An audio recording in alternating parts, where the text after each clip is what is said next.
I'm Sarah. I am nervous, but I've also been chugging coffee, so if I'm jittery, I'm sorry. So, like I said, or like Lisa said, I am looking to reintroduce the extricated American eel to the New York portion of the Upper Susquehanna.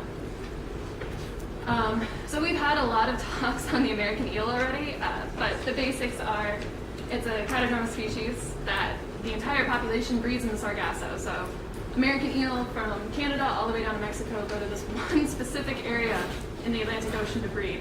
So it's a highly panmictic population. And unfortunately, there's still a lot we just really don't know about them. So one of the goals of the study is to learn as much as we can of the American eels in the Susquehanna watershed, especially.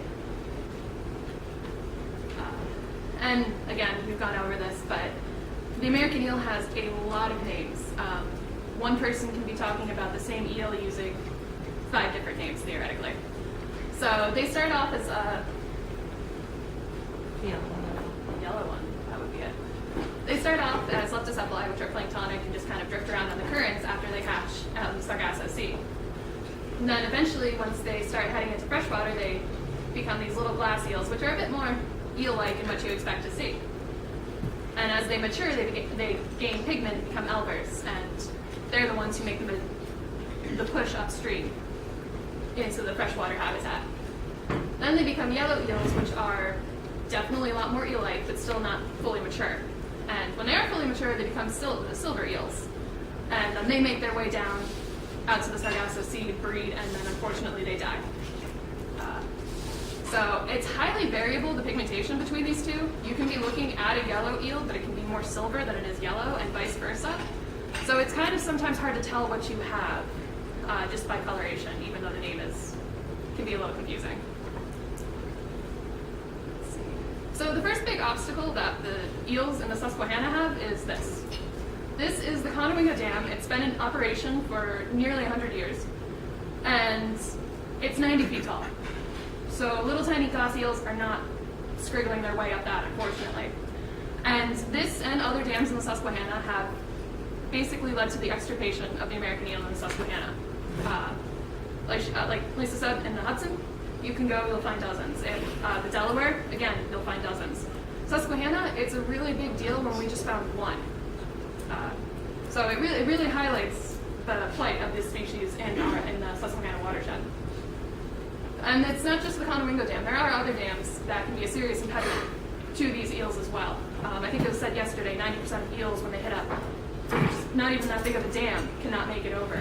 And then if you keep going, dam after dam, you have a very small number of eels that actually make it up into the upper tributaries. So another issue is a lot of fish passage is mostly concerned with typical fish like shad or salmonids, and they haven't really. It's only been recently that they've been focusing on the eel passage issues, especially downward passage. Eels tend to stick to the bottom, and unfortunately, that's where the turbines are, that's where the spinny things are, and that's how you end up with eel chum, unfortunately. So there's a high mortality rate there, which is unfortunate because those are our breeding. Using this. That's our breeding population that we're losing to these dams. So one of the really big issues, though, that we're seeing in the Susquehanna is without these American eels, we're not seeing successful recruitment of eastern Elliptio. They're one of the historically most populous riverine mussels, and they're very important for nutrient cycling, sediment stabilization as a food source for a number of native species. And they're actually dependent upon the eel to complete their life cycle. They have parasitic larvae called Bacchidia that are little pacmen that attach to the eel's gills. And then they develop and drop off, and they become little mussels that eventually become big mussels. And unfortunately, what we're seeing is most of the Elliptio in the Susquehanna are aging out. We're not actually seeing any successful recruitment of younger Elliptio up in the upper portions of the Susquehanna. So they can live to be well over 100. So they're still going, but as they age, their shells they take hits, they become fragile. So it's not just aging out, it's also damage, and especially with increasing flooding events. Unfortunately, we're seeing higher mortality with that as well. So Another big issue in the Susquehanna are rusty crayfish. If any of you have ever been to the Susquehanna, you've seen these guys. They are all over the place trying to fight you, and they're highly aggressive. And little tiny crayfish, while you're just swimming by, will actually be trying to intimidate you. They will be trying to scare you off, even though they're this big. So unfortunately, they're a lot bigger and a lot more aggressive than our native crayfish, and they pretty much bullied all of our native crayfish off out of somewhere. They're either just not found in a lot of the tributaries, or they're found in very small numbers. So eels have been shown in other river systems to prey heavily on crayfish. So with these guys so aggressive and out in the open and not really used to eels, we're hoping to see a large impact on our invasive rusty crayfish with the eels preying upon them, or at least a selection for the less aggressive ones that hopefully our native crayfish will be able to compete with. And I mean, they're heavily disruptive to the ecosystem in general. They, like I said, they're a lot bigger, they're a lot more aggressive, and they eat anything they can get their little claws on. And they also have a negative effect on our yellow lamp mussels. So these guys have a different way of breeding. They're still parasitic larvae, but they have these really neat lures that look like fish. And so they lure in predatory fish to strike their lure, and then they get a face full of glaucidia. It's a little tricky, but it's really neat. And the crayfish, the rusty crayfish, go after this lure. And so not only damage a necessary part for their reproduction, they also end up killing the mussels too. And these are listed in New York as a species of concern. So we really need to protect these guys from our rusty crayfish before we lose them. Another big issue with the eels are most of them are infected with this Androcloides crassus, which is the Asian swim bladder nematode. And this is the reason New York has been on the fence about stocking eels for a very long time, because a large percentage of the population has become infected with this. And as the name might suggest, Androcloides anguilla, they primarily infect eels. They only infect eels. And they haven't been shown to affect our native fish populations. They eat them, they insist, but they don't actually do anything. So it's only the eels that are affected. But as it's an invasive parasite, been on the fence about stocking the eels until very recently. So we're looking at this specifically in the eels as we're stocking them, but we're also curious about parasitological shifts over the eel's lifetime. They've been gone in such low number, or just not there for such a long time. We're not really sure what parasites infect them, how it changes over their lifetime, or really not anything so far.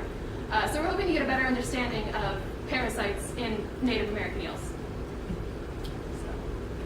And the last big portion of the project is looking at the immunology of the American eel. As I said, the American eel is, for some reason, the only successful host for Eastern Elliptia. Trout can become infected, but they can only be infected once in their life, and then they can never be reinfected. Whereas American eels can host Glaucidia throughout their life cycle, or lifespan. So we're trying to figure out why that is. We're not really sure what is going on there, so we're doing genetic work to kind of figure that out and just see if there are other solutions besides continually stocking eels. There's something else that can be done. So these are my study sites. My study is in its infancy. I've only done pre-ecological assessments, and I'm looking to do the post in the next couple years after I get my eels and toss them in the river.